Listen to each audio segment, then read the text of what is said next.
The September 11th Memorial Museum opens to the public this week in Lower Manhattan, and some conspiracy theorists, who are apparently no strangers to Photoshop, plan on attending. According to the Village Voice newspaper, which broke this story, the conspiracy group Architects and Engineers for 9/11 Truth plan on standing outside the entrance on opening day to hand out fake museum brochures designed to look exactly like the real ones. Take a look. On the left side of your screen, the real deals. On the right, the group's handiwork. Welcome to the other story about 9/11. That's, of course, the false one.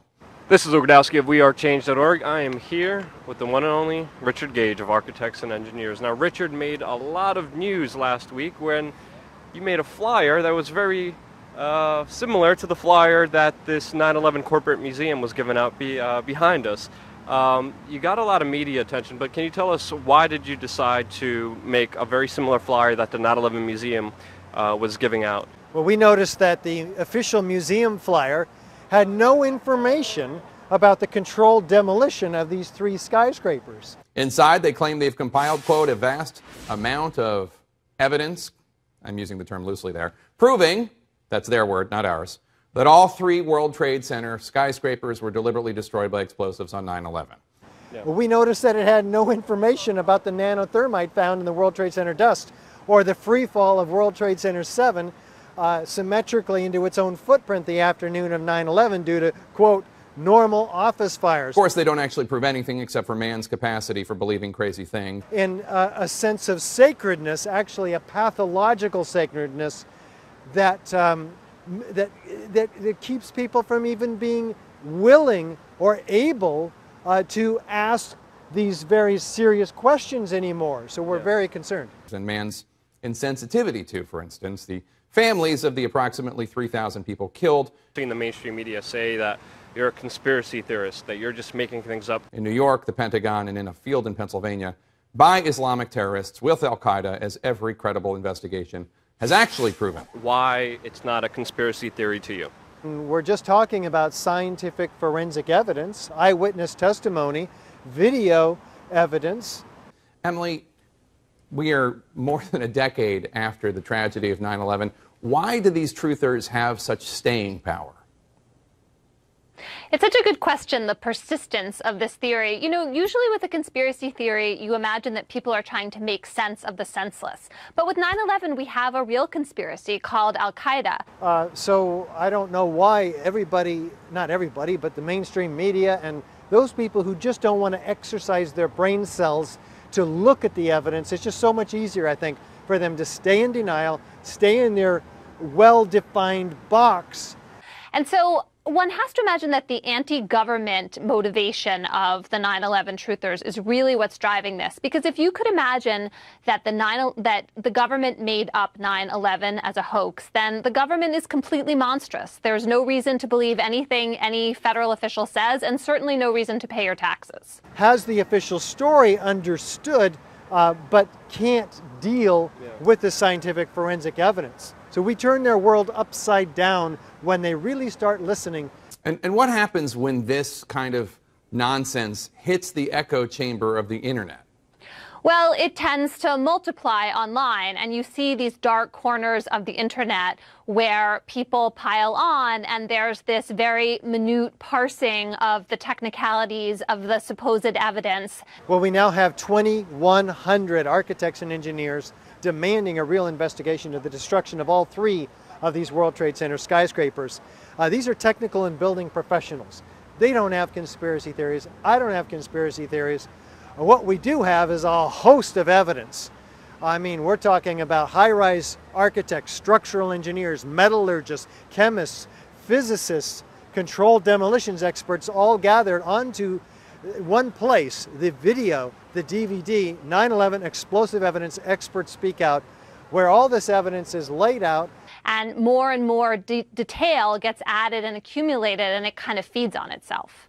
And the idea here, right, is not just that the 3 buildings were destroyed by explosives, that it's all part of this grand conspiracy where the U.S. government, I mean, let me state, if I haven't made it clear enough, none of this is true. This is all just crazy talk, but that the U.S. government faked it, killed all these people intentionally, and it was just to start a war in Iraq and another one in Afghanistan. Is that the idea that they're going for here?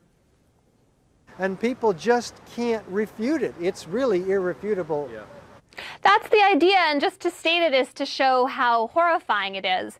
I suppose that given that the American government did put forward some false ideas to motivate going into Iraq, in particular the whole idea that there were weapons of mass destruction there, that's like the tiny, tiny kernel of truth that is in some way related to this completely crazy theory. And there's also a lot of scapegoating involved in the 9/11 truther stuff. There's anti-Semitism, anti-Israel, anti-corporations, right?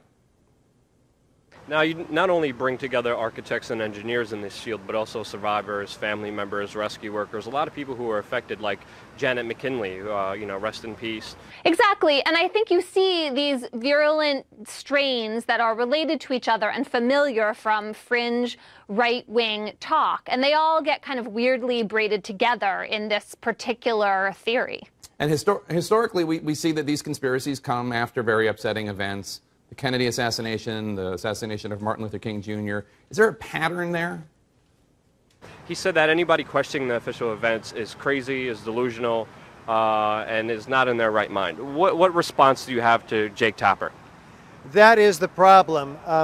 We can't ask questions anymore. Ben Franklin said it's our patriotic duty to ask questions. And it's the duty of the government and the media to ask questions and to provide answers. We're asking real questions, but instead of looking at the questions we're asking, instead of looking at the evidence that we're offering, that we have questions about, we're being labeled conspiracy theorists. I think that each time something really scary and disastrous happens, people search for meaning.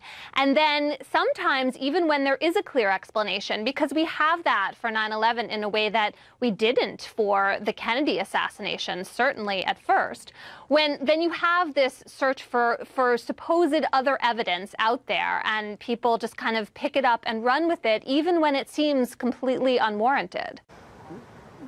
We have scientific forensic evidence that begs the question, how really did these towers come down? They couldn't have come down due to jet plane impacts and jet fuel and gravitational collapse because of the evidence of thermite, the evidence of pulverized concrete, the evidence of molten iron, the evidence of thermite in small iron microspheres, and the evidence of the videos just themselves coming down at 12 seconds, near free fall acceleration, straight down, and then an incredible geometry of fireworks, outward, laterally ejected, freely flying structural steel sections. Yeah. So if you could say anything to Jake Tapper, what would it be right now?